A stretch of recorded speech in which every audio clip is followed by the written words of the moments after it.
Inilah hari raya Minggu Palma, dan khusus yang jam ini kita ada peralatan.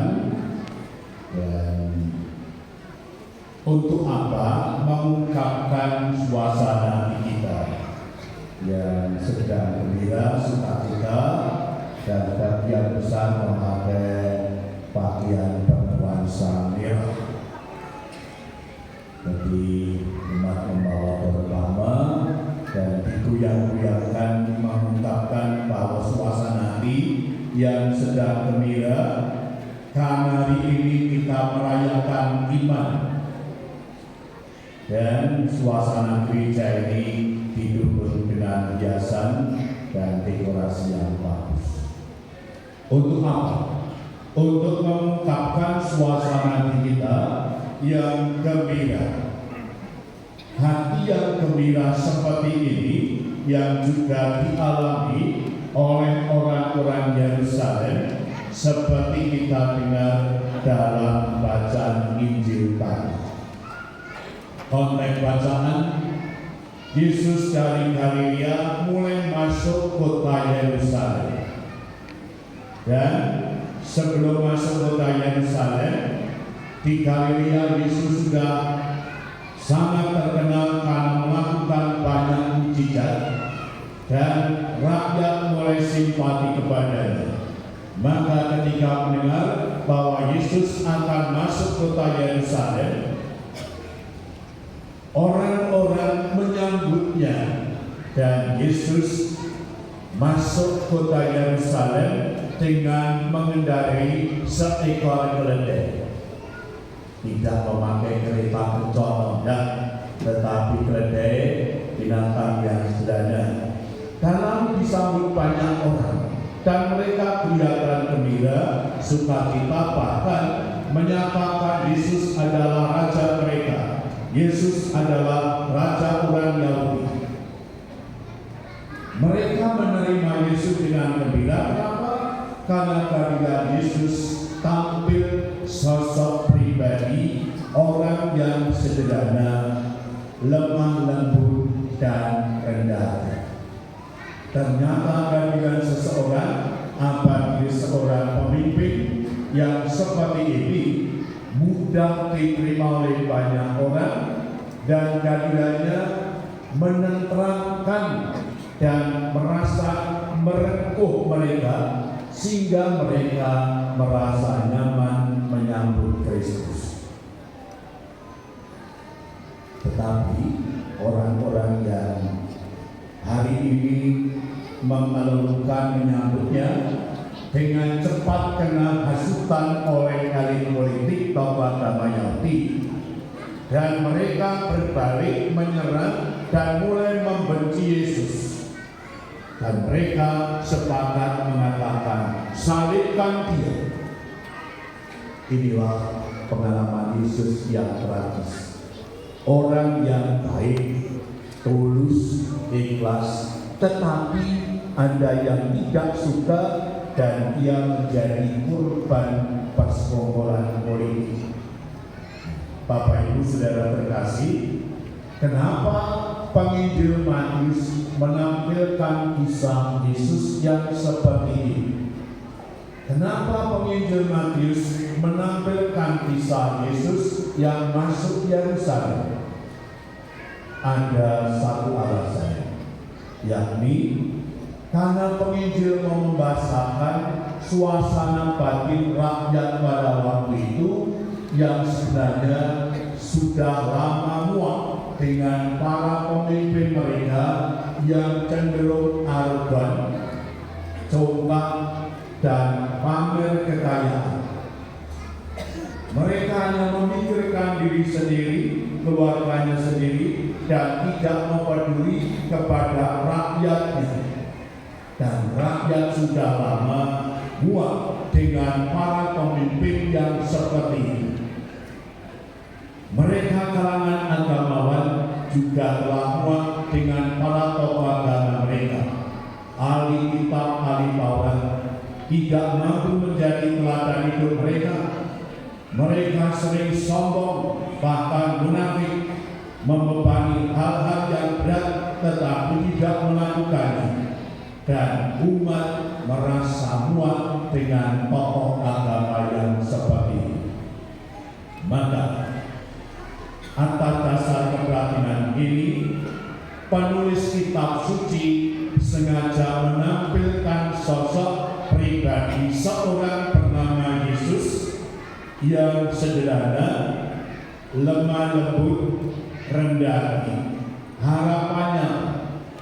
Harapannya agar orang-orang beriman, terlebih pengikut Kristus, janganlah meniru para tokoh elit politik agama Yerusalem yang cenderung congkak, sombong, arogan, dan munafik, tetapi hendaklah menjadi orang beriman seperti Yesus yang sederhana, lemah lembut, dan rendah. Lalu caranya gimana supaya bisa tampil pribadi yang seperti itu? Jawabannya ada dalam bacaan kedua dan bacaan pertama. Yang pertama, orang mesti harus mengosongkan diri seperti Yesus Kristus yang tidak menganggap kesetaraan dengan Allah, tetapi menjadi manusia biasa, membiarkan Roh Tuhan berkarya dalam dirinya untuk mengarahkan hidup yang baik, yang benar, lurus, dan suci. Yang kedua, bacaan pertama, orang mesti juga harus mengenakan semangat hamba Allah yang setia, yang mau mengabdi, melayani dengan segala rendah hati. Dan yang ketiga, orang mesti harus belajar melatih diri, melakukan, mengerjakan hal-hal pekerjaan-pekerjaan yang sederhana, yang dianggap remeh, bahkan dianggap kotor, dalam rangka membentuk dirinya supaya pelan-pelan semakin tampil menjadi orang beriman yang benar. Bapak Ibu, saudara-saudara terkasih, membiarkan diri Roh Tuhan membimbing dirinya dengan cara mengusungkan diri dan mengenakan semangat hamba Allah yang setia agar menjadi orang beriman yang tetap sederhana, lemah lembut, rendah hati seperti ini yang mau diwakilkan gereja kepada kita hari ini. Hari ini kita melihat sosok gambaran seorang bernama Yesus yang masuk kota Yerusalem dengan sederhana rendah. Nah, mestinya kita para pengikut Kristus ini juga seperti Yesus, menjadi orang Katolik yang sederhana dan rendah hati. Kenapa? Karena orang yang sederhana rendah hati akan mudah diterima banyak orang, dan keduanya akan membuat orang merasa nyaman, merasa tentram, apalagi jika ini dilakukan oleh seorang pejabat. Nah, mestinya kita seperti itu. Untuk itu mesti kita harus latihan melakukan hal-hal yang bisa membentuk kita, memformat kita supaya kita menjadi orang Katolik yang rendah. Saya nanti sudah berkoordinasi. Kalau mau jadi lorong, ternyata di sana itu dulu zaman saya. Kalau tidur itu hanya bed, lah pakai orang kasih langsung pakai ikan. Orang tidur pulang-pulang. Orang mereka seminari lagi suatu kasola, nengono karepe supaya para calon imam ini sejak kecil, sejak awal sudah terbiasa urip prasojo. Mereka juga dilatih kalau habis makan mencuci piringnya.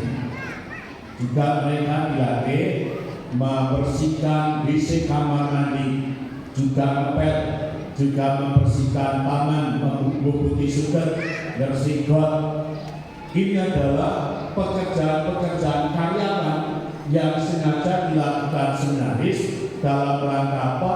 Membentuk para calon imam supaya besok tetap menjadi imam yang prasojo lembah mana Anda pasang. Besok kalau jadi uskup yang sederhana. Itu maksudnya. Nah, kita pun bisa melatih seperti ini. Kenyataannya bagaimana? Ada orang Katolik yang bisa melatih diri dan akhirnya menjadi orang yang sederhana dan rendah. Dulu kita punya wali kota di Solo ini, Pak Budi. Dikenal di Indonesia bahwa dia orang Katolik karena ada adiknya yang dikagumi orang luar Solo. Terima kasih, dia seorang wali kota, tetapi tetap menjadi wong lumrah, mau menjadi prodiakon, menjadi pelayan. Dan ini adalah bentuk semangat kerendahan hati yang baik. Tetap prasojo walaupun dia seorang pejabat. Pak Jokowi, orang Solo yang sekarang jadi presiden, dia juga memancarkan aura yang sederhana, rendah hati, dan kehadiran Pak Jokowi seperti ini membuat simpati banyak orang, bahkan orang luar negeri takut kepadanya. Orang yang sederhana, rendah hati, tetapi tegas. Pribadi yang seperti ini yang dilakukan oleh Tuhan Yesus kepada kita. Di sisi yang lain, ada orang Katolik yang sulit belajar menjadi orang rendah. Di mana-mana senang pamer, senang sombong, memamerkan dirinya sendiri dengan berbagai macam cara supaya dihargai banyak orang dan tidak mau sembrono. Gengsinya sangat tinggi. Orang seperti ini sering jadi ujian dan sandungan banyak orang. Maka kalau hari ini kita merayakan hari Minggu Palma menyambut Yesus yang memancarkan pribadi rendah hati, maka ada satu dua hal yang bisa kita lakukan pagi ini adalah pertama, bagaimanakah corak kepribadian kita selama ini? Apakah kita sebagai pengikut Kristus, betulkah kita juga telah tampil menjadi orang-orang Katolik yang tetap sederhana, lemah lembut, rendah hati, ataukah tanpa sadar kita tampil menjadi orang Katolik yang suka sombong dan memamerkan kekayaan? Dan terakhir, bagaimana agar kita di masa pekan suci ini berusaha mengosongkan diri, membiarkan Roh Tuhan membimbing menuntun diri kita dan menyenangkan semangat hamba Tuhan, supaya pelan-pelan diri kita dibentuk menjadi orang Katolik yang tetap sederhana dan rendah. Kemudian kepada Bapa dan Putra dan Roh Kudus. Mari kita berdiri, kita berbangun iman kita. Aku percaya